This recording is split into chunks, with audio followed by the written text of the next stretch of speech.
Hi there. So I thought I would just YouTube video my thoughts for a little change of pace. Um, as I was pondering, not used to YouTube videoing, so if this gets through, apologize for the roughness of this. Should anybody watch or see this, um, so I will give it a shot.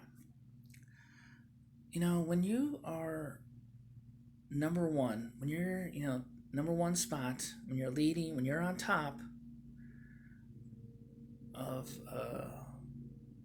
something or in a matter of something, then usually that gives you power, doesn't it?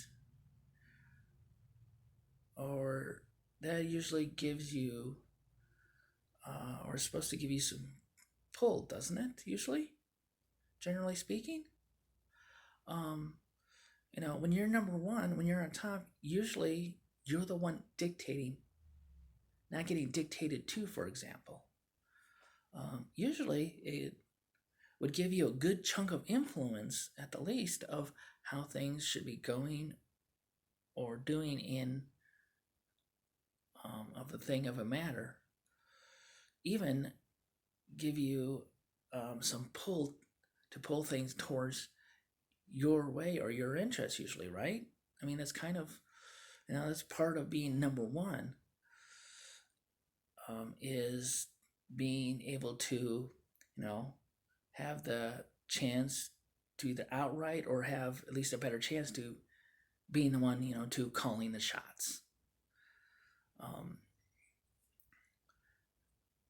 Yet here we are, and when I say we, I mean as a nation and as the citizens and consumer citizens within that nation. Yet here we are, as far as the the way of the oil industry, of the oil companies, of the pricing, the prices at the pump, etc. United States is the number one oil producing nation in the world, including crude oil. Despite what the Republicans and their folks would have you think, oil hasn't been cut off, turned off, refineries haven't been locked up or shut down by Democrats, while under, in this case, a Biden administration. No, so much. No, that's not happened. So much so that, again, we are the number one oil producing nation in the world still. Heck, we were under the Obama administration as well. So number one in oil, yet it, instead of being the one to be able to, dictate or push things towards our favor, it's like as if we're not the number one in oil, as if we're not the number one oil producer in the world. Huh? Whether it's the OPEC countries or the OPEC cartel, for example, when they artificially cut their production, not because of supply and demand issues, but just because they can, which then pushes the price, the global price of barrels up, or the record-breaking, profit record-breaking oil companies or gouging as the pump, instead of being, in control or more of control, we're getting pushed. The number one guy, the leader, is getting pushed. So we need to figure out some way to stop that. Or at the least, instead of being as the number one oil producer in the world, instead of getting pushed, we need to be doing or demand things or enough to be pushing back against. Oil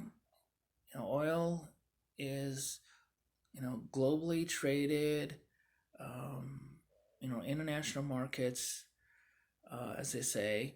Okay, but for example, you know, instead of the OPEC cartels being the ones to seem to control the oil prices most, it should be us. It should be the United States. It should be the United States dictating to OPEC what the price of oil is going to be, or the price of the barrels of oil are going to be, as it were. One of the things uh, that had been brought up was to reinstitute um, a old U.S. rule where the United States cut down exports, kept more of the oil in country, and cut down exports.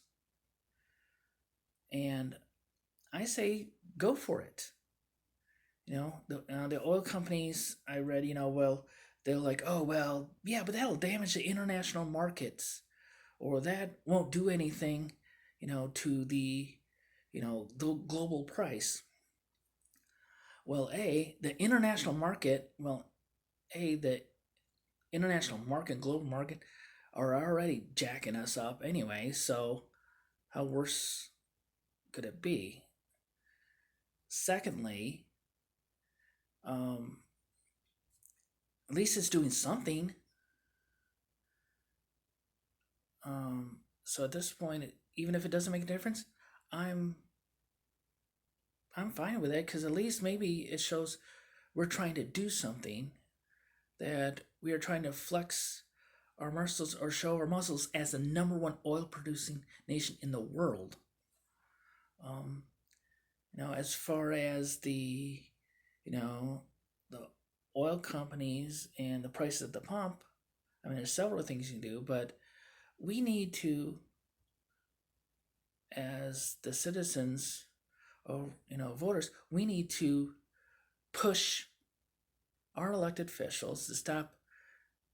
And yes, Biden needs to stop walking softly around.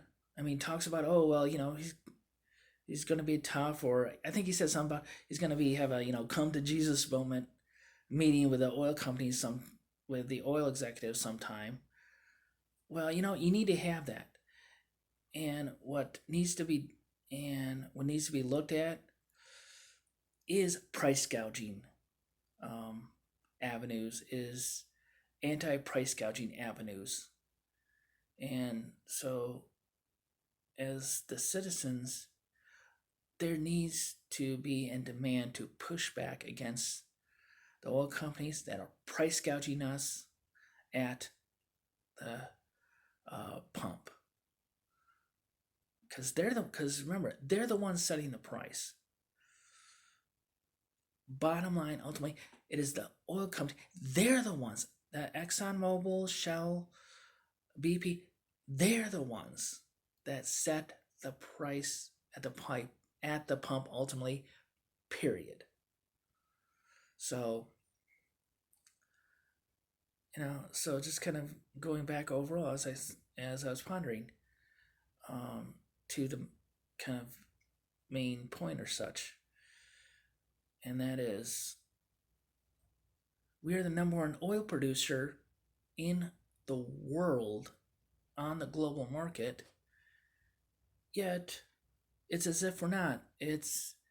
We don't act it like it. We need to start acting like it.